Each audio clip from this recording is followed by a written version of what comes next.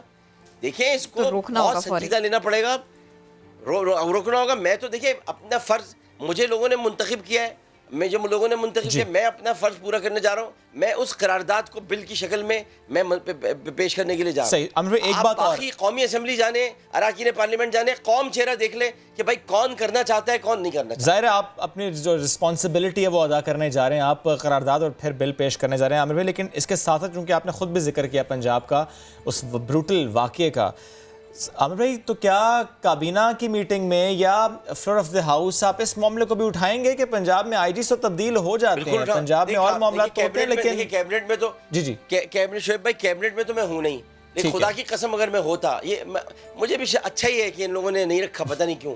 اللہ تعالیٰ کی طرف سے یہ کہ میں ان کی کابینہ میں نہیں ہوں, نہ یہ مجھے رکھتے ہیں, نہ یہ مجھے کہیں آگے آنے دیتے ہیں. لیکن میں آپ کو بتاؤں اگر کیبنٹ میں ایک دن کے لیے بھی ہوتا ہے, یا میں ایک دن کی میرے پاس, میں یہ نہیں سوچتا ایک دن کی حکومت بھی یار کیا ہوتی ہے. اللہ تعالیٰ کو جواب دہ ہونا ہے آپ نے. ایک دن کے لیے بھی آپ مثال بنا دیتے ہیں اور ایسا کوئی واقعے کو آپ اپنے طور پر قانون محض پاس کرتے, منظور کرتے, کابینہ سے منظور کرتے. ڈسکشن یہاں وہاں ڈسکشن ہونے کا اللہ کرے کہ کوئی ڈسکس کرے. لیکن میں آپ کو عامر بھائی غلام سرور خان صاحب نے بزدار پرفارمنس پہ سوال اٹھائے ہیں ان کیبنٹ میٹنگ.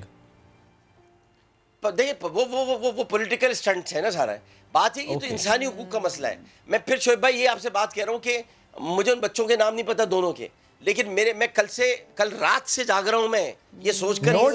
نو ڈاؤٹ عامر بھائی آپ کی بات بالکل درست کہ اپنی ماں کو کیسے دیکھ رہے ہوں گے, اور وہ آپ کی بات بالکل درست, وہ چیخو پکار وہ منظر ان بچوں کے ذہن سے کبھی مٹ نہیں سکتا. عامر بھائی ساتھ رہیے گا پلیز. مذہبی اسکالر بلال قطب صاحب نے بھی جوائن کیا اس ٹاپک پر. ہمیں یہ جو لاہور کا واقعہ ہے, خاتون کے ساتھ ہوا, ایک ماں کے ساتھ ہوا, اپنے بچوں کے سامنے ہوا. بلال بھائی جس طرح عامر بھائی بھی کہہ رہے تھے, یہ ایسا واقعہ ہے کہ وہ بچوں کی پرسنالٹی شیٹر ہو گئی ہے, وہ بچے ابھی تک ہوش میں نہیں آئی, حواس اس کے بحال نہیں ہوئے.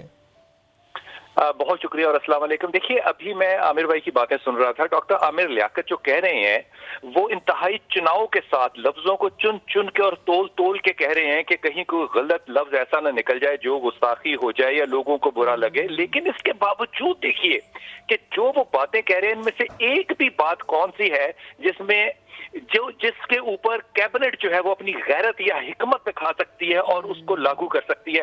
یہ چیخیں مار کے مجھے تو زندگی ہو گئی کہ ہم یہی چیخیں مار رہے ہیں, یہی چیخیں سن رہے ہیں, لیکن کسی کے کان پہ جوں نہیں رینگتی. جہاں پہ جرم بہت بڑی بات ہے وہاں پہ سہولت کار بننا بھی اتنی ہی بڑی بات ہے. لیکن جس ملک کے اندر آپ کو 6 فٹ کا ایک یونیفارم آدمی سڑک پہ نظر نہیں آ رہا, وہاں پہ آپ کو 6 سال کی عورت اور 6 سال کی بچی کیسے نظر آ سکتی ہے؟ بھائی لوگوں کو آپ شے دے رہے ہیں کہ آپ جو مرضی جرم کر لیں, ہماری آنکھیں بند ہے. ہم نے تو سنا تھا قانون کی آنکھیں بند ہے, اگر منصف کی آنکھیں بند ہے تو بھائی میں تو صرف تنزن یہ کہہ سکتا ہوں کہ خدا کے واسطے پھر عمر خطاب اور مدینے کی ریاست کا ذکر کرنا جو ہے وہ اپنے پہ آپ بند کر لیں. یہاں پہ وہ سڑک صرف اپنی تختی کے لیے کھول دی گئی جس کے اوپر نہ پیٹرول پمپ ہے اور نہ پولیس کی پیٹرولنگ ہے. اگر عوام اتنی ہی فالتو ہے آپ کے لیے کہ آپ پورے کئی 100 کلومیٹر کی سڑکیں جو ہیں وہ لوگوں پہ کھول دیں بغیر کسی سہولت کے, تو بھائی یہ ریاست, اس میں ایک مجرم ہے, ایف آئی آر ریاست کے خلاف ہو, وہ جرم ایک الگ جرم ہے, لیکن ریاست سہولت کار بن رہی ہے جرائم کے اندر, یہ دیکھنا بھی باقی تھا. اور یہ بلال بھائی یہ دوسرا واقعہ ہے. یہ میں خطہ کلامی معذرت چاہتا ہوں بلال بھائی بہت اللہ تعالیٰ آپ کو اجر دے. اللہ آپ کو بہترین اجر دے آپ کی گفتگو کا. آپ ہمیشہ اس طرح کی باتیں کرتے ہیں اور ایسی باتیں آپ کی ہوتی ہیں جو عوامی باتیں ہوتی ہیں. یہ اس موٹر وے کی بات کر رہے ہیں بلال بھائی, خاص طور پہ اشارہ جو اس طرف کیا ہے, یہ ملتان کے حوالے سے جو نئی موٹر وے بنی ہے جہاں پر ایک بھی اسٹیشن نہیں بنایا گیا ہے, ایک بھی جہاں پر سہولت کی جگہ کہ وہاں پہ تھوڑی دیر کے لیے پیٹرول پمپ ہو, کوئی جگہ ہو, اور اس کو سڑک کو کھول دیا گیا, یہ اسی کی بات کر رہے ہیں. عامر بھائی وہ پورا پیچ وہی ہے کہ جس میں آپ سکھر سے جیسے ہی تھوڑا سا آگے بڑھتے ہیں تو سکھر میں پہلے پیٹرول پمپ وہاں سے, اور پھر جب آپ ملتان پہنچیں گے تو پیٹرول پمپ ملے گا. ایک تو وہ ٹریک ہے, اب اسی سے منسلک کچھ اور ٹریکس ہیں. اب دیکھیے عامر بھائی آپ کا کامنٹ بھی چاہیے ہوگا, بلال بھائی آپ کا کامنٹ بھی چاہیے ہوگا.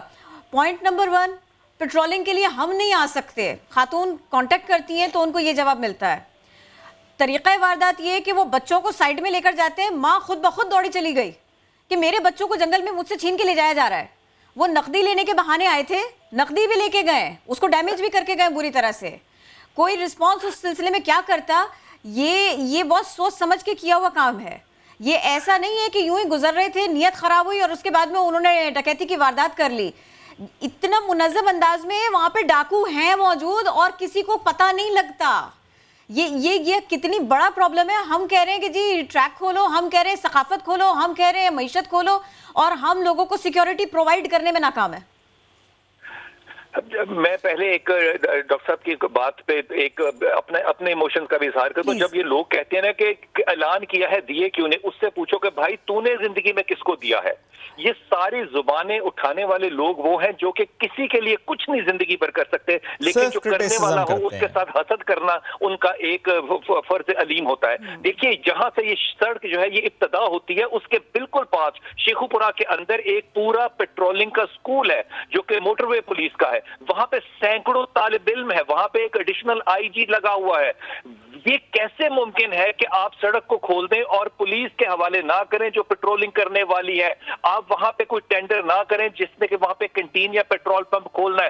اگر آپ کے پاس وسائل نہیں ہے اور آپ نے وہ فیسلٹی کھول دی ہے تو اس کا مطلب کل کو اگر لوگ قانون کو اپنے ہاتھ میں لے لیں گے اور وہ پیٹرولنگ خود کریں گے ویپنز کے ساتھ, جو کہ پنجاب میں بڑا کامن ہے, تو پھر اس کا جواب عدالت دے گی یا قانون دے گا.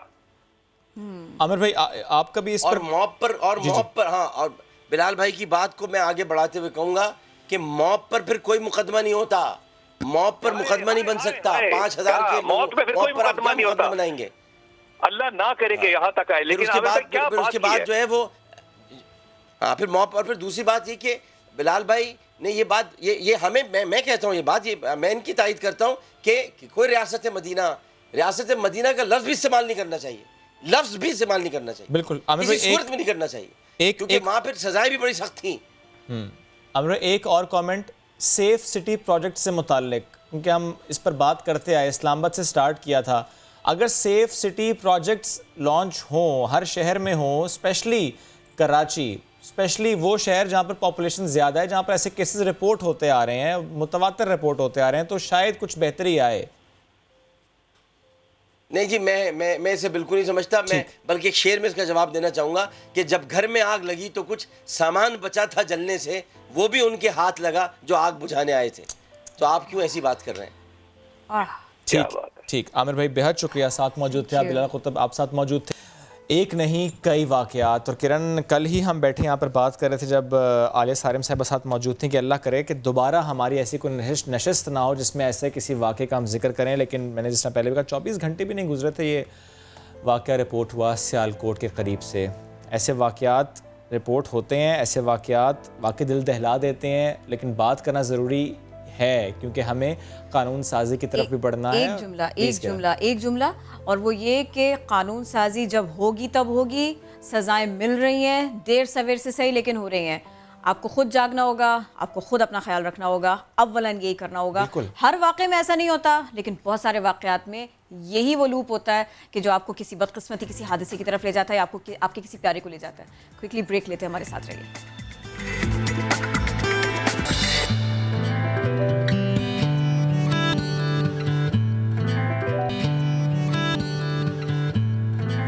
Welcome back. بھارت کے اناڑی چور کا ذکر کر لیں. اناڑی پہ رکنا بھی اچھا تھا. اناڑی پہ رکنا بھی اچھا تھا نا. ایکچولی موبائل فون چوری تو اس نے کر لیا, لیکن جب فون سمجھ نہیں آیا تو اس نے کہا بھیا یہ واپس لے لو. قیمتی سا اسمارٹ فون تھا. چوری کرنے والے شخص نے مالک کو یہ کہتے ہوئے فون واپس کر دیا کہ مجھے یہ فون استعمال کرنا نہیں آ رہا. بڑا حیران کن سا واقعہ ہے. یہ مغربی بنگال میں پیش آیا ہے. ایک شخص کا قیمتی اسمارٹ فون چوری ہوا اور 4 دن گزرنے کے بعد فون ملا نہیں, لیکن 5ویں دن چور نے خود آ کر فون واپس کر دیا. ویسے اگر یہ واقعہ پاکستان میں ہوا تو وہ چور دکاندار کے پاس جاتا یا کسی سمجھ بوجھ والے شخص کے پاس جاتا, وہ سمجھ لیتا. لیکن اینی ویز چلیں فون واپس ملا. آپ سمجھ گئے نا؟ میں سمجھ گیا. ٹھیک ہے, آپ نہیں سمجھے, میں سمجھاتی ہوں. فرانس میں ایک شخص نے مکھی سے جان چھڑانے کے چکر میں دیکھیے تو صحیح کیا کیا. آپ نے سنا ہوگا نا کہ چہرے پر مکھی بیٹھی تھی تو اپنے تھپڑ جڑ لیا. انہوں نے تو اپنے گھر میں دھماکہ کر لیا. 82 سالہ شخص ہے یہ مکھی کو ایک ریکٹ سے نا, وہ جو الیکٹرک ریکٹ ہوتا ہے نا, اس سے مارنے کی کوشش کر رہے تھے. تو گھر میں گیس لیک تھی اور پھر یہ ہوا کہ جی ریکٹ اور گیس کے آپس میں ملنے سے دھماکہ ہو گیا. 82 سالہ شخص اس حادثے میں بال بچ. لیکن سوال ہے میرا کرن, ایک مکھی کا کیا ہوا؟ مکھی کا کیا ہوا جس کی وجہ سے مر گئی؟ بس ابھی تک یہ واضح نہیں ہو سکا. اس کے پر لگے تھے وہ اڑ گئی. چلیے جی, یہ تو ہم نے خبر آپ سے شیئر کی. کبھی کبھی ایسا بھی ہو جاتا ہے. ایک اور خبر یہ ہے کہ بڑا خوبصورت سا گھر ہے. وہ گھر اگر آپ دیکھیں گے تو آپ کہیں گے ارے کیا یہ گھر ہے یا یہ کیمرہ ہے, کیونکہ کھڑکی ایسی, اس کے دروازے ایسے, بالکل آپ کو لگے گا کہ ایک کیمرہ ہے. اچھا بات یہاں پر آ کر رک نہیں جاتی. کیوں؟ فوٹوگرافر ہے کرن جنہوں نے گھر بنایا تھا, اور آپ ان کی محبت دیکھیں فوٹوگرافی سے کہ اپنے بچوں کے نام بھی انہوں نے مشہور کیمروں پہ رکھے ہیں. مطلب کیمرہ جیسے گھر میں رہتے ہیں, بچوں کا نام بھی کیمرے کے اوپر ہی رکھ لیتے ہیں. ایک بیٹے کا نام کینن, نائکون اور ایپسون رکھا ہے انہوں نے. بھارتی شہری ہیں, فوٹوگرافی کے اس قدر دلدادہ ہیں کہ اپنے تینوں بچوں کا نام انہوں نے مشہور کیمرہ برانڈز پہ رکھا ہے. اور جس طرح ہم نے آپ کو پہلے بھی بتایا, گھر ان کا ایسا جیسے آپ کو لگے گا کہ کوئی کیمرہ ہے. اچھا, دروازے کے اوپر نا بالکل لینس کا سا انہوں نے ایک امپریشن دینے کی کوشش کی ہے, باوجود اس کے مجھے تو ان کی گیلری اچھی لگی ہے. اچھا, میں ویسے نا اس کیمرے, اچھا میرے پہ نہیں ہے, میں کچھ کہہ نہیں سکتا. نہیں, میں کہہ سکتا ہوں, مجھے یہ کیمرہ تھوڑا سا نا آٹومیٹک واشنگ مشین کی لک بھی دے رہا تھا کہ وہ گول گول کے. ایگزیکٹلی. اچھا دیکھیے, اگر آپ اس بات سے پریشان ہیں کہ یہ تھوڑے سے دنوں میں اتنا وزن کیسے بڑھ گیا, تو میں آپ کو بتا دیتی ہوں. آپ نا وہ جو پریشان ہے ان کی بات کر رہی ہوں نا شعیب میں. تو بھائی ہوا کچھ یوں ہے کہ جب یہ کورونا اور لاک ڈاؤن یہ سب کچھ ہوا تو لوگوں کو لگا کہ ہم تھوڑا تھوڑا کھانا کھا رہے ہیں لیکن زیادہ سے زیادہ وزن بڑھاتے چلے جا رہے ہیں. یہ کھانے کی وجہ سے نہیں ہوا ہے. اس کا جو ریلیشن ہے نا وہ ٹینشن کے ساتھ میں ہے. ذہنی دباؤ بڑھا, سمجھو کہ وزن بڑھا. یہ ریسرچ کی گئی ہے اور یہ کہا گیا ہے کہ زیادہ موٹاپے کا شکار ہونا ذہنی دباؤ سے جڑا ہے. اور لاک ڈاؤن کی اگر ہم بات کریں تو پھر لوگوں کو بڑا سہنا پڑا, بہت کچھ برداشت کرنا پڑا, ذہنی دباؤ سے گزرنا پڑا. اسی کے نتیجے میں کچھ لوگوں کی خوراک بڑھی اور وزن بڑھ گیا, اور کچھ لوگ گھر میں بیٹھے تھے, ورزش نہیں کر رہے تھے, اس لیے وزن بڑھ گیا. اور تحقیقاتی ٹیم کے سربراہ کہتے ہیں کہ یہ کھانا پینا ہی نہیں, یہ جو رجحان بنتا ہے, یہ جو پسند ناپسند بنتی ہے, یہ آپ کے موڈ, آپ کے ایٹیٹیوڈ سے بنتی ہے. تو اولاً ذہنی پریشانی رہی, اور پھر اس کا تدارک کرنے کے لیے بہت سارے لوگ زیادہ فرائیڈ آئٹمس کی طرف چلے جاتے ہیں, بہت زیادہ لوگ, کچھ لوگ جو ہیں وہ میٹھے کی طرف چلے جاتے ہیں. اینڈ رزلٹ وہی ہے جو آپ کو اسکرین پہ دکھائی دے رہا ہے. Either fat or the weight is too much. آپ ایسا کیجئے, ٹینشن کو بھی لاک ڈاؤن کیجئے اور ایک لاک ڈاؤن یہاں پر بھی کیجئے. یعنی اتنا بھی نہ کیجئے کہ بالکل نہ کھائیں لیکن احتیاط سے اچھا تھا یہ, ویسے زپ سے اچھا تھا یہ. اچھا آگے بڑھتے ہیں. یہ بہت زیادہ سلیکٹڈ ہے, بہت زیادہ سلیکٹڈ ہے. Selected lockdown, smart lockdown, یہی اسمارٹ ہے, اسمارٹ لاک ڈاؤن. اچھا جی, بین الاقوامی اسکواش پر پاکستان کا نصف صدی راج رہا. ہاشم خان کی ہم بات کریں, اعظم خان سے پھر جہانگیر خان اور پھر جانشیر خان, یعنی خان خاندان نے عالمی میدان میں پاکستان کا پرچم بلند رکھا. اسی گھرانے کا ایک اور نام ملک کے لیے بڑوں کا مشن آگے بڑھانے میں سرگرم ہے, اور ان سے آج ہماری ملاقات کرائیں گی ارحم خان.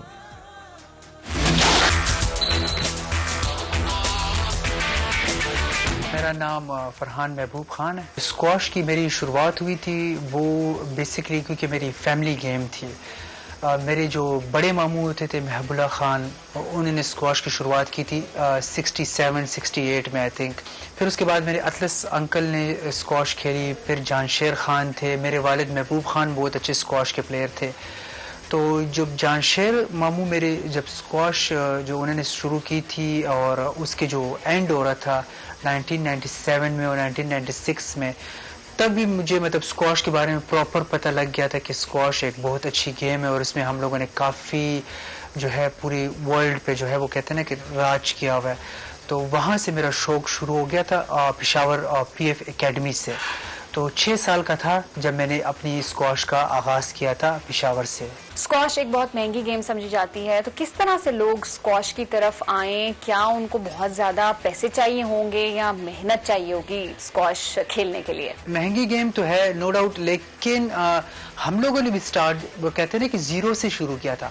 جب میرے ماموں لوگ کھیلتے تھے تو ہم لوگ بھی کوئی وہ رچ فیملی سے نہیں تھے، ایک اسٹرگل فیملی سے تھے. میرے ماموں مجھے سٹوری سناتے تھے کہ ہم لوگوں نے وہ کہتے ہیں نا کہ موٹی والی جو سوئی ہوتی تھی، سوئی اور دھاگے سے اپنے جوتے جو ہے وہ اس کو سلا کے، بالوں کو سلا کے اس پٹے ہوئے جوتوں میں اسکواش شروع کی تھی. جب میں نے شروعات کی تھی تب میرے والد ایئر فورس میں تھے، تو میں اور میرے 2 بھائی ہم لوگوں کو والد اپنا موٹر سائیکل پہ لے کے روزانہ اسکواش آنا اور جانا، روزانہ 2 ٹائم، ایک صبح ایک شام کو. تو والد مجھے ایک ہی چیز بولتے تھے، بیٹا پیدل جانا ہے پیدل آنا ہے، اگر اسکواش کھیلنا ہے، اگر نہیں کھیلنا تو گھر پہ بیٹھ جاؤ. بیچ میں ایسا ٹائم آیا ہوں کہ میں رویا ہوں، میں بولتا ہوں کہ مجھ سے نہیں ہو رہا. مجھ سے اس لیے نہیں ہو رہا کہ میرے ابو مجھے کہتے تھے کہ بیٹا میرے پاس اب پیسے نہیں ہیں تو اس ریکٹ پہ، ٹوٹے ہوئے ریکٹ پہ کھیلو. تو میرا ایک ریکٹ 4 جگہوں سے ٹوٹا ہوتا تھا. تو وہ اس ٹوٹنے کے بعد جب ہم لوگ اس کو بینڈیج کرتے تھے تو وہ اتنا بھاری ہو جاتا تھا کہ میں لیفٹ ہینڈڈ تھا تو میرے ہاتھ میں درد شروع ہو جاتا تھا.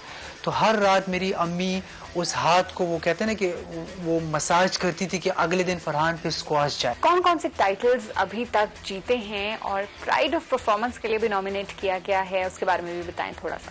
سب سے پہلے تو میرے رینکنگ جو تھی وہ ورلڈ نمبر 16 تھی، جو جان شیر انکل کے بعد ہائیسٹ رینکنگ تھی ہماری پاکستان میں انٹرنیشنلی، کیونکہ 700 پلیئرز ہے. تو الحمدللہ ابھی تک اس میں کوئی پاکستانی پلیئر جو ہے وہ ریچ نہیں کر پا رہا. میں 7 ٹائم ایشین گولڈ میڈلسٹ بھی ہوں، میں ایشین جونیئر ٹوائس چیمپئن بھی ہوں، ورلڈ جونیئر چیمپئن بھی ہوں، برٹش جونیئر چیمپئن بھی ہوں. اس کے ساتھ ساتھ میں نے 18 انٹرنیشنل ٹائٹلز بھی جیتے ہیں میں، اور اس کے ساتھ ساتھ میں 11 ٹائم نیشنل چیمپئن بھی ہوں.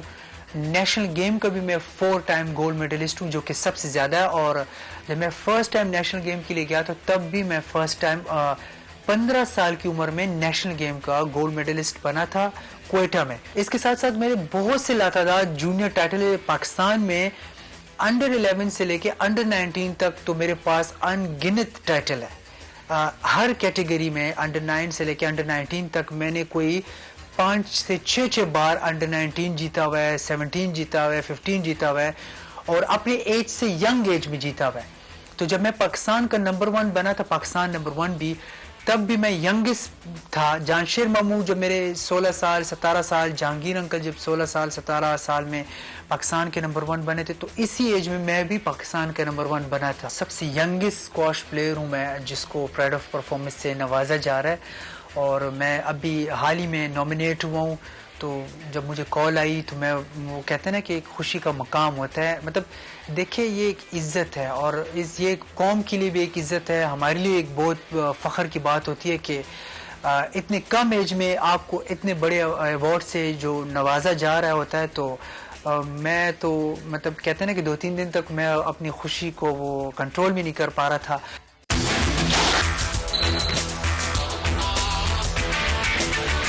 ایک اہم خبر آپ کو دیتے ہیں. سپریم کورٹ نے اینکر مرید عباس قتل کیس میں اہم ملزم عادل زمان کی ضمانت خارج کر دی. دوبارہ گرفتار کیا جائے، جیل بھیجا جائے، یہ حکم بھی دیا. لیکن اس سب میں کیا ہوا؟ عادل زمان سپریم کورٹ سے درخواست ضمانت خارج ہونے پر فرار ہو گیا ہے. عرفان الحق نے ہمیں جوائن کیا، ان سے بات کریں گے. عرفان، درخواست ضمانت خارج ہوئی تو ہوئی، لیکن یہ بھاگ کیسے گئے؟ کیا وہاں پر پولیس موجود نہیں تھی؟ سپریم کورٹ سے بھاگ گئے؟ شعیب، عام طور پر جو سیکیورٹی ہے سپریم کورٹ کی، وہ سیکیورٹی ہوتی ہے اور جو پولیس وہاں پر موجود ہوتی ہے، اور ہمیشہ کی طرح پولیس آج موجود تھی. مگر جو عادل زمان اور عاطف زمان کا مقدمہ ہے اینکر مرید عباس قتل کیس کا، کیس کے تفتیشی افسر یا متعلقہ پولیس وہاں موجود نہیں تھی جو کہ ملزم کو گرفتار کرتی. عام طور پر ضمانت سے متعلق عدالت فیصلہ کر دیتی ہے، اور ضمانت اگر خارج ہو جائے تو جو متعلقہ پولیس موجود ہوتی ہے اور تفتیشی افسر موجود ہوتا ہے، وہ اسے ملزم کو ضرور گرفتار گرفتار کر لیتا ہے، مگر مرید عباس قتل کیس کا چونکہ تفتیشی افسر یا متعلقہ پولیس نہیں تھی اور بآسانی یہاں سے عادل اور زمان فرار ہو گیا۔ ہم تو فوٹیج میں دیکھ سکتے ہیں وہ آرام سے نکل رہے، آرام سے وہاں سے جا رہے، کوئی روکنے والا نہیں۔ آپ نے درست بات کی کہ متعلقہ پولیس موجود نہیں تھی، لیکن کیا کوئی اور طریقہ کار نہیں ہوتا؟ اگر متعلقہ پولیس موجود نہیں ہے، عدالتی حکم ہے، وہ کیسے بھاگ گیا؟ دیکھیں جب درخواست دائر ہوتی ہے تو جو پولیس ہے اور جو پروسیکیوشن ہے اسے بھی نوٹس جاری کیا جاتا ہے، اور پولیس عام طور پر جو متعلقہ پولیس ہوتی ہے یعنی تفتیشی افسر کیس کا، اب وہ وہاں موجود ہوتا ہے، یا پھر جو پروسیکیوشن ہے اس کی یہ ذمہ داری ہے کہ جب ملزم کی ضمانت خارج ہو جائے تو وہ اس کی گرفتاری کو یقینی بنائے تاکہ وہ وہاں سے فرار نہ ہو۔ سپریم کورٹ میں سے بھی ہم نے کئی ملزمان کو بہت آسانی سے فرار ہوتے ہوئے دیکھا ہے۔ شکریہ عرفان، آپ نے اپڈیٹ کیا۔ آگے بڑھیں، آپ کو بتائیں اگر انسان ہمت کرے تو کیا کچھ نہیں ہو سکتا، وہ کیا نہیں کر سکتا۔ یہ ثابت کیا کس نے؟ 14 سال کے نور الدین ظہیر نے۔ انہوں نے یہ نہیں دیکھا کہ ان کے لیے زندگی کو آگے بڑھانا کتنا بڑا چیلنج ہے، ان کو پرابلم ہوتی ہے اپنی ڈے ٹو ڈے چیزیں کرنے میں۔ چھوٹی سی عمر ان کی، اور اس میں انہوں نے ایک عدد شعری مجموعہ لکھ ڈالا۔ دیکھتے ہیں پہلے اس کے اوپر صدرہ غیاث کی رپورٹ، پھر انہی سے بات کریں گے۔ سب کرتے بوڑھے ہو گئے مولا پنڈت سارے، رب دا کھوج کرا نہ لبا سجدے کر کر ہارے۔ یہ ہے نور الدین ظہیر، جسے 3 سال کی عمر میں کھیل کود کے دوران حادثہ پیش آیا۔ نور الدین نے اس حادثے کو کمزوری نہیں بننے دیا، اپنے لیے شاعری کا میدان چنا اور شعری مجموعہ مکمل کیا۔ امجد اسلام امجد اور انور مقصود جیسے نامور شعراء نے نور کے لیے تعریفی کلمات لکھے۔ جب میں نے بک لکھنی شروع کی تو 2 سے 2.5 سال میں الحمدللہ کمپلیٹ ہو گئی۔ کمپلیٹ ہوتے میں نے سوچا کیوں نہ اس کی ایڈیٹنگ کروں، اور تمام چیزوں کے ساتھ بک چھایا ہے۔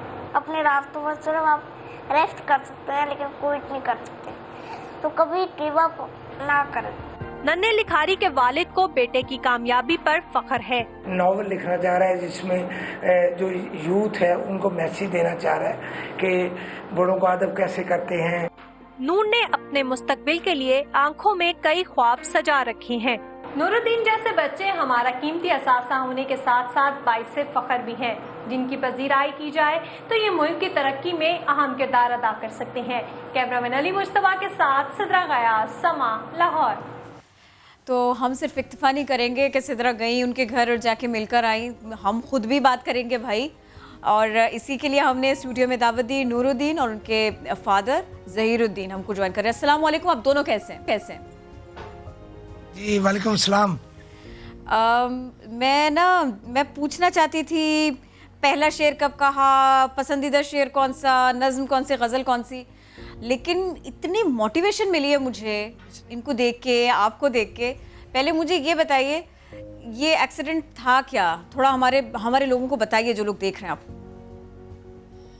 جی یہ جب 2.5-3 سال کا تھا تو بچے کھیل کود میں بہت زیادہ دیٹ ٹائم ان کا ٹائم ہی ایسا ہوتا ہے، اور انہوں نے اس نے جمپ مارا ایک بیڈ سے دوسرے پہ، گرنے سے اس کے بیک بون پہ چوٹ لگ گئی، تو یہ گرو اپ بھی نہیں ہو سکا اور اس کے ہاتھ پاؤں بھی نہیں کام کرتے اور چلتا بھی نہیں ہے۔ لیکن اس نے مجھے کہا کہ ڈیڈ میرے ذہن میں کچھ شعری مجموعہ بنانے کا خیال آیا ہے، میں کچھ لکھنا چاہتا ہوں۔ تو میں نے اس کو ڈسکریج کرنے کی بجائے انکریج کیا، میں نے کہا آپ لکھو، جو کچھ لکھو گے ہم اس کو شائع کریں گے، انشاءاللہ اس کو کتابی شکل دیں گے۔ تو اس نے 2 سال میں یہ جب مسودہ مکمل ہو گیا تو پھر ہم اسے لے کے گئے فیروز سنس پہ، اور ان لوگوں نے اس کو شائع کیا ہے، اور الحمدللہ یہ کتابی صورت میں اب مارکیٹ میں موجود ہے، یعنی الفتح سٹور اور فیروز سنس پہ دستیاب ہے۔ یعنی سر جب یہ 9-10 سال کے تھے آئی تھنک، جب آپ کو معلوم ہوا کہ یہ لکھنا چاہتے ہیں، ان کا یہ شوق ہے، پوئٹری سے ان کا لگاؤ ہے۔ جی اور نور نے، جی سر پلیز جواب دیجئے، اور ساتھ میں یہ بھی بتائیے پڑھنے کا بھی تو، لکھنے کے ساتھ ساتھ پڑھنے کا شوق بھی تو ہوگا، کس کی شاعری سب سے اچھی لگتی ہے نور آپ کو، یہ بھی بتائیں۔ السلام علیکم۔ وعلیکم السلام۔ ہمارے پاکستان میں ایسی کوئی انسٹیٹیوٹ یا ایسی کوئی اکیڈمی نہیں ہے جہاں میں کوئی ایڈوکیشن لے سکتا، تو اس لیے میں نے گھر ہی تعلیم حاصل کی ہے۔ آپ نے اچھا کیا ہے, بہت اچھا کیا آپ نے.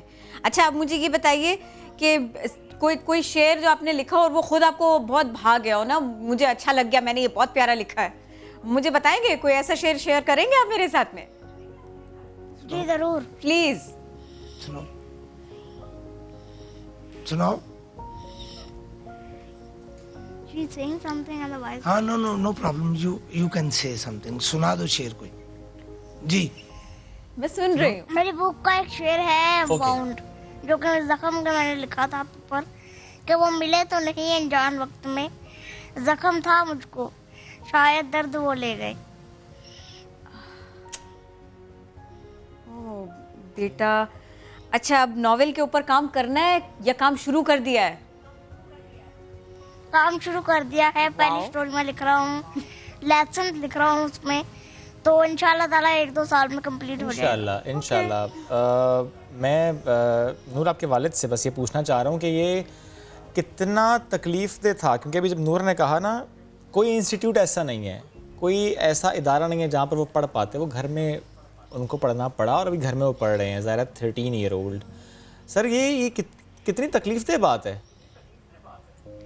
بہت زیادہ تکلیف دہ بات ہے, اور ہیلتھ کے ڈپارٹمنٹ کو بھی میں یہ کہنا چاہتا ہوں کہ ایسے بچوں کو ان کا کوئی علاج, کوئی مکمل ان کے لیے کوئی ایسا پروگرام بنایا جائے جس سے ان کا علاج ممکن ہو سکے اور یہ پڑھ لکھ سکیں. کوئی ایسا انسٹیٹیوشن نہیں ہے, یہ ہونا چاہیے. We was trying hard. Sir آپ کا دھیان, آپ کی توجہ اور نور کا جو کانفیڈنس ہے نا, وہ میں شعیب ہم جیسے بہت سارے لوگوں کو پچھاڑ کے رکھ دیں, بالکل ایسا ہے. آپ پلیز کراچی آئیے, ہم لوگ ملیں گے, مل بیٹھیں گے. بہت شکریہ, آپ دونوں نے دیا. ہم بہت ساری باتیں نور سے کرنا چاہ رہے تھے, لیکن وقت بڑی ظالم چیز ہوتا ہے, بڑی تیزی سے سر. انشاءاللہ کوشش کریں گے دوبارہ کبھی ہم مل بیٹھیں, بات کریں. وقت ہو گیا ختم, آپ سے کریں گے ملاقات کل. رکھیں اپنا بہت سا خیال, تب تک کے لیے اللہ حافظ.